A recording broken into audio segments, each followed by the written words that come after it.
Alright, सो अभी हम आज 11.1 जो वर्जन है ESSL ई टाइम ट्रैक लाइट का, जो ESSL ब्रांड के बायोमेट्रिक मशीन्स में यूज़ होता है, उसका प्रैक्टिकल कर रहे हैं।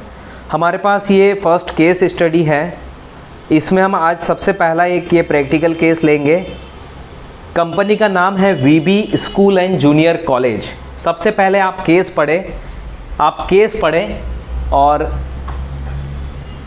पढ़ें और आप लोग को PDF दिया हुआ है, बुक में भी लिखा हुआ है।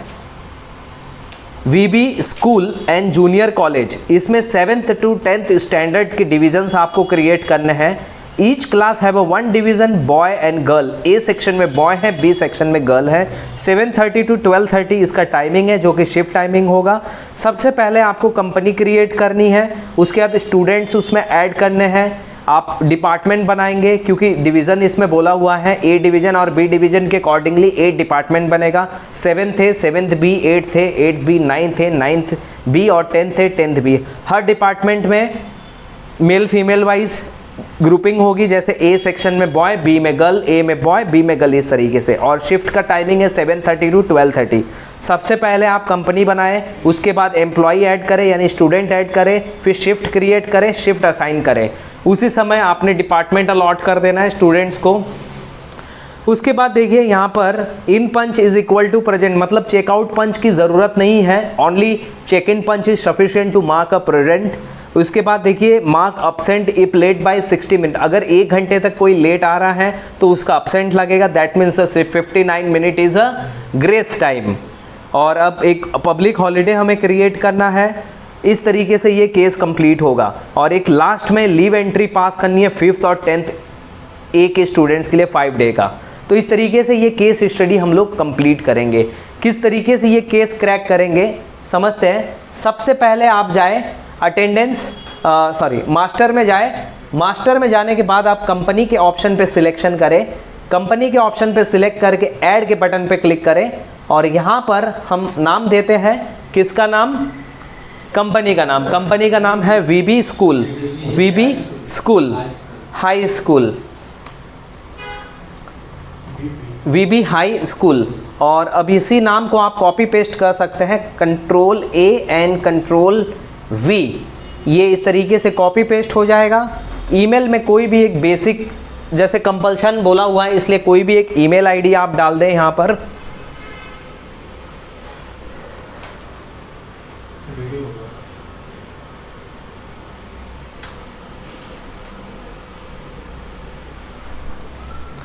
ईमेल आईडी मैं info@vb.com डाल देता हूँ यहाँ पर। और यहाँ पर हम इसको ऐड करते हैं। ये हमारा कंपनी क्रिएट हो गया। कंपनी क्रिएट होने पर कंफर्मेशन यहाँ पर आती है। इसके बाद सबसे पहला काम होगा एम्प्लॉयज़ को ऐड करना, यानी कि जो स्टूडेंट्स हैं वो बारी बारी से इस सॉफ्टवेयर के इंटरफेस पर ऐड होगा। एक डेटाबेस हम लोग यहाँ पर रिकॉर्ड कर रहे हैं, तो मैं यहाँ पर जा रहा हूँ एम्प्लॉय के फीचर में और उसके बाद ऐड के बटन पे क्लिक करेंगे और यहाँ पर स्टूडेंट का फॉर्म भरेंगे। जैसे कि फर्स्ट एम्प्लॉय मैं अमित इस नाम से सेव कर रहा हूँ, अमित। और यहाँ पर एम्प्लॉय कोड इसको दे देते हैं 1। जो एम्प्लॉय कोड है वही एग्जैक्टली डिवाइस कोड के ऑप्शन पर कॉपी होगा, रिपीट होगा। ठीक है, आप चाहें तो इस फीचर को अनलॉक भी कर सकते हैं। फिलहाल ये लॉक फीचर है, इसमें एम्प्लॉय कोड ही डिवाइस कोड में कॉपी हो जाएगा। तो मैं नंबर 1 इसको दे देता हूँ, नंबर 1। ध्यान दीजिए नंबर 1 पर यदि अमित को ऐड किया है तो फिर बायोमेट्रिक मशीन में भी नंबर 1 पर ही अमित ऐड होगा, वहाँ पर आप नंबर चेंज नहीं कर सकते हैं। तो नंबर 1 पर अमित ऐड है, डिवाइस कोड कॉपी हो चुका है। और यहाँ पर मैं कंपनी सिलेक्शन दे रहा हूँ। कंपनी सिलेक्शन इसमें हमारा होगा VB स्कूल। यहाँ पे VB स्कूल सिलेक्शन दे दिए है हमने। और डिपार्टमेंट फ़िलहाल हमने क्रिएट नहीं किया है, अब मैं करके भी दिखाऊंगा। डेजिग्नेशन में स्टूडेंट्स पुटअप करें, यहाँ पर स्टूडेंट। और यहाँ पर एम्प्लॉयमेंट टाइप में आप दे सकते हैं स्कूल, जैसे होता है ना परमानेंट टेम्परेरी, है ना, वैसे यहाँ पर स्कूल इसलिए स्कूल दे देते हैं। फ़िलहाल grading, date of joining, status, हाँ ये सब सिलेक्शन नहीं करते हैं, आगे बताएंगे इसके बारे में। स्टूडेंट का डिटेल डेटाबेस एंट्री करना है तो आधार कार्ड नंबर वगैरह यहाँ डाल सकते हैं। मेल फीमेल सिलेक्शन का ऑप्शन यहाँ पर दिया हुआ है। अगर आपको ऐसा चाहिए कि एसएमएस भी जाए स्टूडेंट को, कब, जब पंच लगाए चेक इन चेकआउट के समय पेरेंट्स को, तो उसके लिए इसी डेटाबेस को आप एडिट करके अदर डिटेल पे क्लिक करें। अदर डिटेल पे क्लिक करने के बाद स्टूडेंट का नाम, मदर्स नेम, कॉन्टैक्ट नंबर, ये सब डिटेल फिलअप करें। यहाँ पे जो सबसे इम्पॉर्टेंट डिटेल होगा वो ये होगा कॉन्टैक्ट नंबर। यहाँ पर जो कोई भी कॉन्टैक्ट नंबर आप पुटअप करेंगे, उस कॉन्टैक्ट नंबर पर चेक इन पंच लगने पर तुरंत एसएमएस चले जाएगा कि आपको उनका बच्चा स्कूल में जा चुका है, ऐसा पेरेंट्स को पता चल जाएगा। इसके लिए एक चीज़ और आपको कॉन्फ़िगर करनी होती है, यूआरएल सेटिंग उसको बोलते हैं। आपको एसएमएस गेटवे लेना होता है। ये एसएमएस सेटिंग में जाकर यहाँ पर पुटअप करना होता है एसएमएस गेटवे। Got it? यहाँ पर पुटअप करना है और यहाँ पे सेटिंग दी हुई है, एसएमएस कब जाए, सिंगल पंच के लिए चाहिए तो यहाँ टिक करें, अदरवाइज जितनी बार पंच लगेगा उतनी बार मैसेज जाए तो दोनों को टिक, यहाँ से इसको अनटिक रखें और यहाँ पे टाइमिंग भी हम सेट कर सकते हैं। तो ये सारे फीचर्स होते हैं एसएमएस इंटीग्रेशन में, और इसको फिर सेव कर लें। ठीक है, तो इस तरीके से सबसे पहले तो आप स्टूडेंट्स को ऐड करें। अब देखिए मैं आपको डिपार्टमेंट क्रिएट करके दिखा रहा हूँ। Click the department option, click the add option, 7th A, इसी को हम कॉपी कर रहे हैं, 7th A, copy paste 7th A। ये देखिए, अब इस स्टूडेंट को मैं इस डिपार्टमेंट के अंडर लूँगा। आपको एडिट ऑप्शन पे क्लिक करना है। यदि पहले आप डिपार्टमेंट बना लेते हैं तो फॉर्म भरते टाइम ही आप इसको पर्टिकुलर डिपार्टमेंट के अंडर ले सकते हैं, 7th A। ठीक है, तो मैंने इसको डिपार्टमेंट 7th A के अंडर ले लिया, यानी ये उसका ये उसका स्टैंडर्ड है। अब हम इसको कंटिन्यू करते हैं। Employees, second employee, third employee, fourth employee, ऐसे करके सारे एम्प्लॉइज़ को आपको ऐड करना है। अब इसके आगे इसको आपको कंटिन्यू करना है। मैं अब आपको इसमें दो चीज़ें और बता देता हूँ। शिफ्ट कैसे क्रिएट करनी है, मास्टर में जाएंगे और शिफ्ट डिटेल में जाएंगे और यहाँ से आपने शिफ्ट क्रिएट करनी है। Check in time, checkout time और पार्शियल डे, सैटरडे का पार्शियल डे टाइमिंग रहेगा 7:30 to 10:30 का, और उसको फिर ऐड के ऑप्शन पे क्लिक करें। शिफ्ट क्रिएट करने के बाद में शिफ्ट असाइन करना होता है। मास्टर में जाएं और एम्प्लॉय शिफ्ट के ऑप्शन पे क्लिक करके असाइन के बटन पे क्लिक करें। जिनको भी शिफ्ट असाइन करनी है उनको टिक करें। उस नाम की शिफ्ट को आप यहाँ से सिलेक्ट करें और उसके बाद में सिलेक्ट करने के बाद में असाइन के बटन पे क्लिक करें। इस तरह से शिफ्ट असाइन करें। उसके बाद रूल क्रिएट करेंगे और रूल असाइन करेंगे। रूल क्रिएट करने के लिए आप मास्टर में जाएं, ईएमपी कैटेगरी में जाएं, मास्टर ईएमपी कैटेगरीज, यहाँ पर जाके आप ऐड के बटन पे क्लिक करें और इस इंटरफेस पे आपको सबसे पहले कैटेगरी नेम डालना है, जैसे कि स्कूल रूल। इसके बाद में देखिए यहाँ पे ओटी नहीं है तो इसको नॉट एप्लीकेबल करते हैं। चेक इन पंच कंपलसरी है, चेकआउट पंच की ज़रूरत नहीं है, इसके लिए इसको अनटिक रखें। संडे ऑफ रहेगा, सेकेंड वीक ऑफ नहीं है, इसके लिए इसको हम लोग अनटिक करते हैं। ग्रेस टाइमिंग में 0 करते हैं आउट के लिए और इन के लिए 59 करते हैं, क्योंकि 1 घंटे पर वो अब्सेंट अलाउ कर रहा था। इसके बाद इसको आगे प्रोसेस करते, ये सब हम निकाल देते हैं। ये सब कंपनी के कंडीशंस में अप्लाई होता है कि आपने पर्टिकुलर टाइम से पहले एग्जिट किया तो आपका अब्सेंट लगना चाहिए या हाफ डे लगना चाहिए। ये सारा चीज़ कंपनी एंड कॉर्पोरेट्स के लिए अप्लीकेबल रहेगा।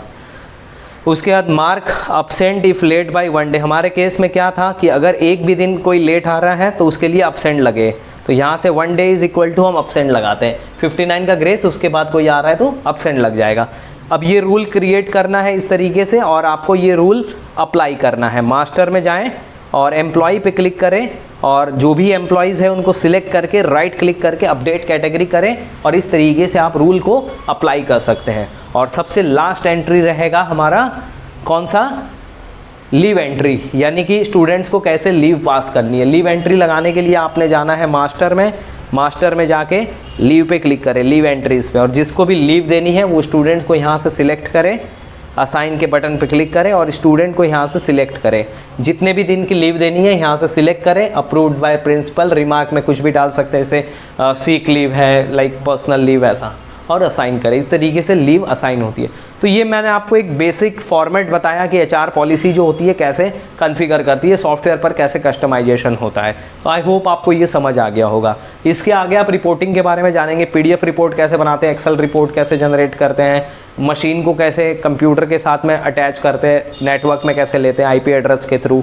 तो ये सब चीज़ें भी आपको बताएंगे। कुछ बेसिक क्वेश्चंस मैं आपसे पूछूंगा कि जो अभी आपको मैंने सिखाया हूँ, पढ़ाया हूँ, उसके बारे में ही कुछ बेसिक क्वेश्चन पूछूंगा। तो देखते हैं क्या चीज़ अब तक समझे, क्या चीज़ नहीं समझे। तो बताइए बताइए फैज़ान, कितने तरीक़ों से हम यूज़र को ऐड करा सकते हैं बायोमेट्रिक मशीन में? कार्ड द्वारा ऐड करा सकते हैं, फेस द्वारा और फिंगरप्रिंट, पासवर्ड। Very good. 4 तरीके से हम ऐड करा सकते हैं। ओके विनोद, बताइए अगर हमें किसी ऐसे यूज़र को बायोमेट्रिक मशीन में ऐड करना हो जिसकी फिंगर डैमेज हो चुकी है, तो आप कौन कौन से मोड के थ्रू उसको ऐड करा सकते हैं? और दूसरे थंब से भी आप कर सकते हैं उसको। दूसरी भी थंब अगर डैमेज हो गई है तो इमरजेंसी में उसको आप कौन सा मोड देंगे? मशीन में फेस की फैसिलिटी नहीं है और थंब डैमेज हो चुका है, कार्ड से दे सकते हैं प्रॉपर। और अगर मशीन को नेटवर्क में लेना है तो किसके थ्रू लेंगे? वाईफाई एंड दूसरा कौन सा ऑप्शन है? केबल का नाम RJ45 लैन केबल आप यूज़ करें, उसमें RJ45 कनेक्टर होता है। ओके अकूब, बताइए आप जब बायोमेट्रिक मशीन में केस स्टडी करते हैं, केस कॉन्फ़िगर करते हैं, तो स्टेप्स क्या रहते हैं? यानी कि पहले क्या होगा, उसके बाद में क्या होगा? किन किन स्टेप्स के थ्रू बायोमेट्रिक मशीन में डेटाबेस का एंट्री होगा? सबसे पहले सर कंपनी बनाएंगे, फिर उसमें एम्प्लॉय ऐड करेंगे और उसके बाद सर उसके रूल्स बनाएंगे। फिर उसके बाद जो जितने भी बंदे हैं जिस पे जो रूल रहेगा उस पर अप्लाई करेंगे। और उसके बाद टाइम टेबल बनाएंगे उसका कि किसका किस शिफ्ट में किस टाइमिंग है। टाइमिंग अगर उसकी हो गई है तो फिर वो सारे रूल उस पर अप्लाई कर देंगे। ठीक है, आपका जवाब बिल्कुल सही है। ओके, आप बताइए मशीन में कितने अलग अलग मोड से हम लोग यूज़र को एंट्री कर सकते हैं, डेटाबेस एंटर कर सकते हैं? बायोमेट्रिक डेटाबेस जो मशीन में होता है ना, वो कितने तरीके से ऐड कर सकते हैं? 3-4 तरीके से करवा सकते हैं सर। फिंगरप्रिंट हो गया, कार्ड के द्वारा, फेस के द्वारा एंड पासवर्ड के द्वारा सर। ओके, और टाइप्स ऑफ लीव, कितने प्रकार की लीव है? आई थिंक 3 और 4 types of leave sir. Personal leave हो गया, हॉलीडेज हो गया, 3 टाइप्स ऑफ लीव। हॉलीडेज या सो पर्सनल लीव हो गया sir, personal festival leave sir. Personal leave, holiday leave and third one is festival leave I think sir. Biometric machine आप जब purchase करते हैं वो टाइम पे आपको पैरामीटर्स क्या क्या चीज़ें ध्यान रखनी चाहिए? किन किन पैरामीटर्स के हिसाब से आप बायोमेट्रिक मशीन परचेज़ करेंगे? पैरामीटर क्या होगा? पैरामीटर सर डिपेंड करता है एरिया से, कौन से एरिया पे कहाँ पे ये मशीन यूज़ होगी। अगर सर ये यूज़र कैपेसिटी पे डिपेंड करता है कि वहाँ पे यूज़र्स कितने हमको ऐड करवाने हैं और एरिया कैसा है, नेटवर्क है या वायर से, ये सब हमारी वाईफाई वाली मशीन वहाँ पे सही रहेगी या दूसरी से इस तरह।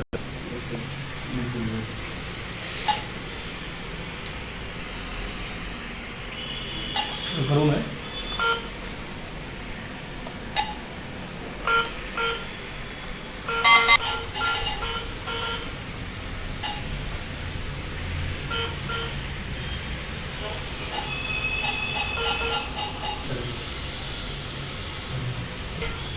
इसको ऐड कर दिया था मैंने।